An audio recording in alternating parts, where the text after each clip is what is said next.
Greetings, readers. Hello, everyone. Hello. I am so excited today. I am actually recording this in the wee hours of a Friday morning, so I'm filled with a lot of excitement. Welcome to today's insert. My name is Mbali Bly, your favorite reading activist, one person that makes reading fun, possible, and a lifestyle. Right? Right.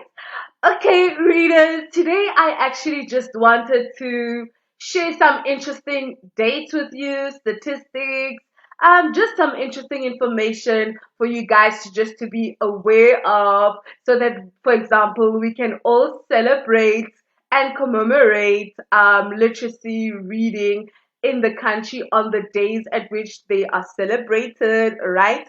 So I'm going to be sharing the major festivals or book fair festivals that happen throughout the country, right? I'm going to share them with you. Then secondly, I'm going to speak a bit more about, the different days at which we celebrate reading, we celebrate literacy, we celebrate books, we celebrate just reading in general, what happens in the reading and literacy space. And then lastly, I am going to speak about or share interesting statistics.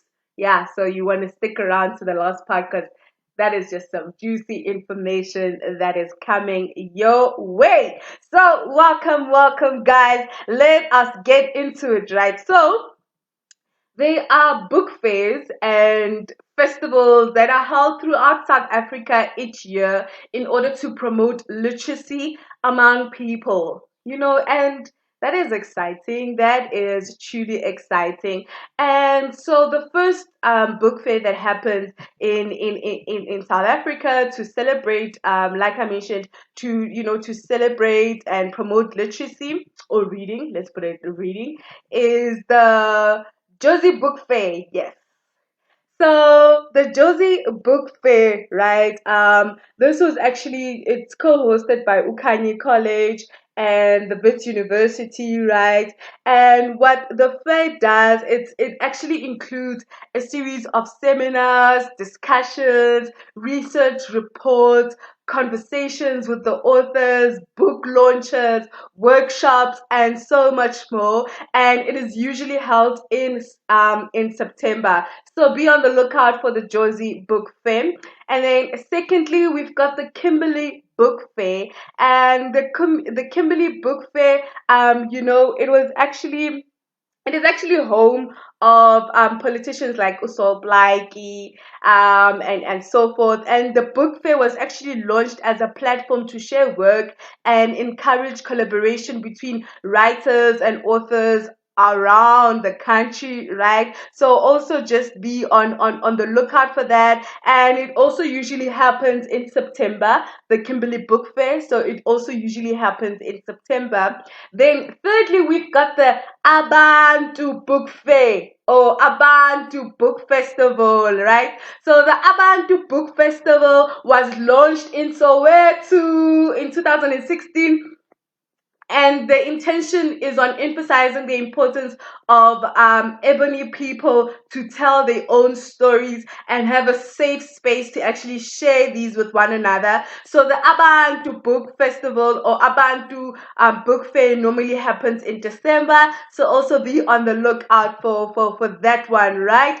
And let us look. And the next one, we've got the Cape Flat Book Festival. So the Cape Flat Book Festival, right, is it happens in Cape Town. Yeah, Cape Flats. I think it was a giveaway, right?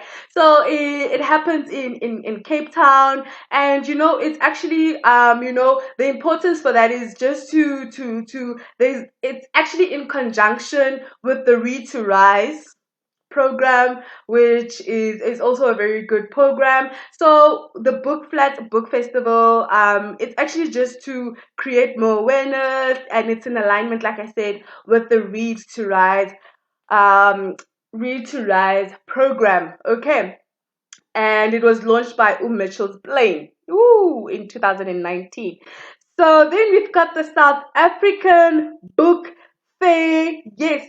So the South African Book Fair, this is the fifth one, guys, that I'm mentioning now, and it's actually going to be the last one, even though there's so many. But I just wanted to shed more light on these five main ones that happen. So make sure to research. I can be able to just add the titles as well in the description for you guys so that you can be able to know when it's taking place, like I've just shared. And let us be there, guys. Let us be there. This is a moment for us. This is our event. This is our going out as readers so that we can get to meet like-minded people, network, engage, and most importantly, learn. So lastly, we've got, like I mentioned, the South African Book Fair. So this is in collaboration with the Publishers Association of South Africa, or PASA, right? So it was launched in 2006. So yeah, I think that's it, guys. And it normally happens in November. So the South African Book Fair normally happens in November. So just be on the lookout for that. So these are the top five book festivals that happen throughout the whole country. It's an amazing ambience to be just in the presence of readers, people who are passionate about literacy, literature, books, reading, and so much more. So make sure that you do attend one of the festivals, right? Let us now move on to, let us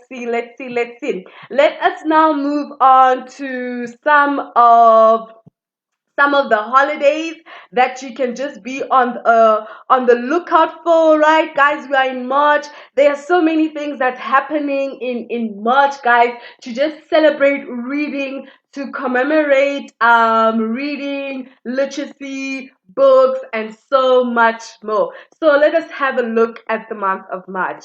On the second of March, which is actually why I got inspired to record this. It's because on the 2nd of March, which is about just a few days ago, or well, on the 2nd of March, we had the World Book Day, right? So we have the World Book Day. Then on the 4th of March, we've got the National Grammar Day. On the 14th of March, we've got the National Write Your Story Day. On the 16th of March, we've got the National Freedom of Information Day. Then on the 21st of March, which is also Human Rights Day, we will also be celebrating the World Poetry Day. So that's it for the month of March. Let us now move to the month of April. On the 2nd of April, we will be celebrating or having the Children's Book Day. On the 4th of April, we will be celebrating National School Librarian Day. Then on the 5th of April, we'll be celebrating or commemorating the National Read a Roadmap Day. So there's so much things happening in the month of April. And lastly, on the 10th of April, we will be celebrating Encourage a Young Writer Day. I can't wait for that one. I can't wait for the 10th of April where we celebrate Encourage a Young Writer Day. Yes, why am I extremely excited? Because we need more writers. I call authors knowledge producers. We need more knowledge producers so that we can have a greater pool of knowledge that goes within the reading space so that people can be able to consume them, right? So we need knowledge producers, and hence I'm so excited to actually see this one popping up, right, guys? And I will obviously, these are some of them are international, so let's also be aware of that. So I can't wait for the 10th, guys. Now, I shared some of these days in terms of the month of March and April. Let us now move to the last segment of this talk, guys. Let's move to the last segment of this talk, and which is something that I definitely found very, very interesting, guys, right? Very interesting. So let's celebrate, guys. Let's celebrate on those days. Let's just make sure that we post something on our social media pages. We do something just to celebrate the day. Let's celebrate the day. Let's be intentional about it, right? So, did you know? Did you know that in South Africa we have 1,879 libraries. Did you guys know? Now you do. Now you do. We've got close to 2,000, if I can round it off, guys, allow me to. We've got close to 2,000 libraries in the country. And my question when I saw the statistics is like, if we've got so many libraries in the country, why is our reading only 25%? Why do we still have a distinction of not reading in South Africa when we've got so many libraries, guys? Honestly, it really just puzzled me, but that's why we're here. We continue to create more awareness. We continue to advocate for a reading lifestyle. That is why we're here, and collectively we will be able to reach the goal to ensure that people become more intentional when it comes to their reading. Anyway, let me not move off track. Okay, so we've got 1,879 libraries in South Africa, and I'm going to give you a breakdown. In Eastern Cape, we've got 235. In Free State, we've got 182. In Gauteng, we've got 285. In KwaZulu-Natal, we've got 266. In Limpopo, we've got 97. In Mpumalanga, we've got 115. In Northern Cape, we've got 215. In Western Cape, which is the highest, we've got 372. In Northwest, we've got 112 libraries, guys. So that's just to give a brief just a brief breakdown of the different libraries per province, right? So Western Cape is topping there. Western Cape is topping. Then comes KwaZulu Natal. Then then comes Gauteng, and lastly KwaZulu Natal. So those are the top three, guys. So just some interesting stats, guys, to just bring you into the reading space. Let's get excited about what is happening within the sector. Let us celebrate together. And I believe that you found this insert particularly interesting and lastly informative, right? Till next time, happy reading. Love you all. Bye.